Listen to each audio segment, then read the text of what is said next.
सोलापूर येथील नॉर्थकोट परिसरात सुरू असलेल्या रुक्मिणी महोत्सवाला जिल्हा परिषद सदस्या शांभवी कल्याण शेट्टी यांनी बुधवारी भेट देत महिला बचत गटांच्या स्टॉल्सची पाहणी केली व विविध उत्पादनांबाबत माहिती जाणून घेतली। नॉर्थकोट येथे महिला बचत गटांच्या वतीने आयोजित करण्यात आलेल्या विक्री व प्रदर्शन महोत्सवात त्यांनी विविध स्टॉल्सना भेट देऊन उत्पादित मालाची गुणवत्ता, विक्री व्यवस्था आणि महिलांच्या सहभागाबाबत आढावा घेतला। यावेळी बचत गटांच्या कामकाजाचे कौतुक करत महिलांना प्रोत्साहन दिले।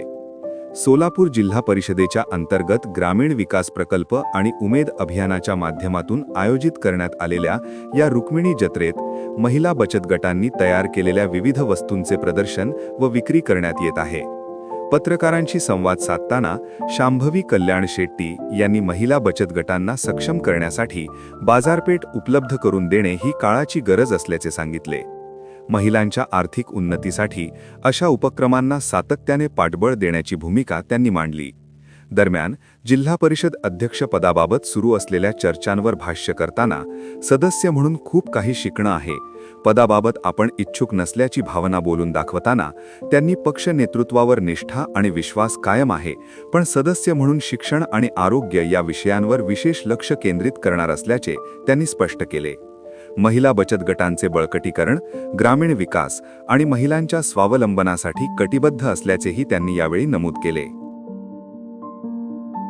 भगिनी आलेल्या आहेत, काही भगिनी उमेद सोबत आणि आपल्या प्रशासनातल्या वेगवेगळ्या घटकांसोबत जोडले खूप चांगल्या पद्धतीने त्यांनी स्टॉल लावलेले आहेत। खूप साऱ्या गोष्टी ज्या आपल्याला उपयोगी येतील दैनंदिन जीवनामध्ये, त्याच्यामध्ये आरोग्य असेल, त्याच्यामध्ये खाण्यापिण्याच्या वस्तू असतील, दैनंदिन आपल्याला वापरायोग्य वस्तू असतील, त्या सगळ्या गोष्टी मी आता स्टॉलमध्ये बघितले तर त्या स्वतः खूप छान बनवून तिथं ठेवलेल्या आहेत। आणि काही महिला अशा आहेत ज्यांना खूप साऱ्या गोष्टी शिकायच्या आहेत आणि त्यांना असं वाटतं की इथं स्टॉलमध्ये आलं, सगळ्यांना भेटलं, काही ना काही प्रेरणा आम्हाला मिळेल, तसं इथंपर्यंत बाकीच्या महिला पोहोचले, तिथंपर्यंत आम्ही पण कसं पोहोचलो हे शिकण्यासाठी म्हणून माझ्या बाकीच्या भगिनी आलेत।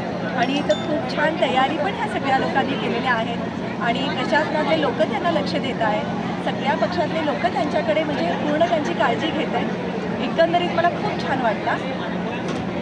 पक्षाचं खूप आभार व्यक्त करेन की जे नेते काम करतात, पक्ष त्यांच्या पाठीशी राहून त्यांना खूप सारा अनुभव त्यांना घ्यायला देतो। आणि आमच्या जिल्ह्याचे पालकमंत्री आदरणीय आमचे गोरे म्हणजे त्यांनी आल्यापासून तुम्ही बघता प्रत्येक एक इलेक्शनमध्ये नगरपालिका असू दे, ते महानगरपालिका असू दे किंवा आता जिल्हा परिषद आणि पंचायत समिती असू दे, आपला जिल्हा अगदी मला वाटतं महानगरपालिकेत तर तो राज्यात 1 नंबर म्हणून तो निवडून आलेला आहे।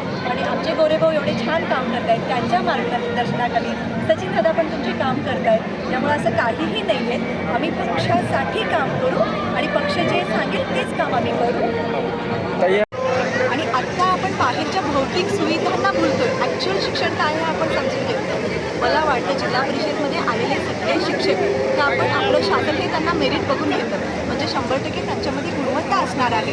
फक्त गरज आहे की शिक्षकांना पण एकत्र घेऊन त्यांना अजून जास्तीत जास्त पद्धतीनं कसं बाबा आपलं हे विद्यार्थी घडवायचं, म्हणजे आपलं भावी नागरिक घडवायचा, आपला विकसित भारत आपल्याला घडवायचा आहे। आणि वरच्या स्तरावर आपलं भारताचं केंद्र सरकार असेल किंवा आपलं राज्याचं देवेंद्र फडणवीसचं आपलं राज्य सरकार असेल, पूर्ण आपल्या 100% आपल्या सगळ्यांच्या पाठीशी आहे। फक्त आम्ही थोडंसं कुठं कमी पडत असू तर मला वाटतं माझ्या गटांमध्ये जी 20 कामं आहेत, सुरुवातीला मी त्यांच्या शिक्षणाकडे, जिल्हा परिषद शाळेकडे लक्ष देईन। अंगणवाड्या जे आहेत आपल्याला असं वाटतं की मूल मोठं झाल्यावर लक्ष द्यावं, मला तसं नाही वाटत। पालक असतील, शिक्षण म्हणजे शिक्षण हे शेवटी शिक्षक आणि पालक एकत्र मिळून त्या सगळ्या गोष्टी तो घडवत। तर शिक्षण विभाग असेल, महिलांचा आरोग्याचा विषय असेल, त्याच्यासाठी पण आपण लक्ष दिलं पाहिजे। आणि जास्तीत जास्त आता लोक खूप चांगली आहेत, महिला लोक पण काम करत आहेत, पण त्यांच्यामध्ये जागरूकता निर्माण करणं, ॲक्च्युअल आपण प्रॅक्टिकल जीवनामध्ये कसं जगलं पाहिजे, कोणकोणत्या गोष्टींची आपल्याला गरज आहे, सगळ्यांचं सोबत घेऊन मार्गदर्शन घेऊन थोडंफार त्या विषयावर काम गेली कित्येक वर्ष पक्षाचं खूप आभार व्यक्त करेन की जे नेते काम करतात, पक्ष त्यांच्या पाठीशी राहून त्यांना खूप सारा अनुभव त्यांना घ्यायला देतो। आणि आमच्या जिल्ह्याचे पालकमंत्री आदरणीय आमचे गोरे म्हणजे त्यांनी आल्यापासून तुम्ही बघता प्रत्येक एक इलेक्शनमध्ये नगरपालिका असू दे, ते महानगरपालिका असू दे किंवा आता जिल्हा परिषद आणि पंचायत समिती असू दे, आपला जिल्हा अगदी मला वाटतं महानगरपालिकेत तर तो राज्यात 1 नंबर म्हणून तो निवडून आलेला आहे। आणि आमचे गोरेभाऊ एवढे छान काम करत आहेत, त्यांच्या मार्गदर्शनाखाली सचिन दादा पण तुमचे काम करत आहेत. त्यामुळे असं काहीही नाही आहे. आम्ही पक्षासाठी काम करू आणि पक्ष जे सांगेल तेच काम आम्ही करू. कारण की आमचा विश्वास आहे तुमच्यावरती, सचिनदादांवरती, तुमच्यावरती आणि लोकांचीच मागणी आहे. दादा, मी प्रत्यक्षात आता दादांची पत्नी म्हणून सिस्टीम मी बघली आपल्या पक्षाची. मी तुम्हाला अगदी मनापासून सांगते, आपला पक्ष शिस्तीचा आहे. प्रत्येक माणसाला तो जर काम करत नसेल तर काम करून घेण्याची धमक आमच्या पक्षामध्ये आहे. त्यामुळे तुम्ही अजिबात काळजी करू नका. जे कोणी आमचे वरिष्ठ आमचा पक्ष सांगतील त्या सगळ्यांच्या सोबत आपण सगळे एकत्र मिळून राहू आणि एक सकारात्मक दृष्टिकोनाने ह्या गोष्टीला आपण जगत राहू. थँक्यू.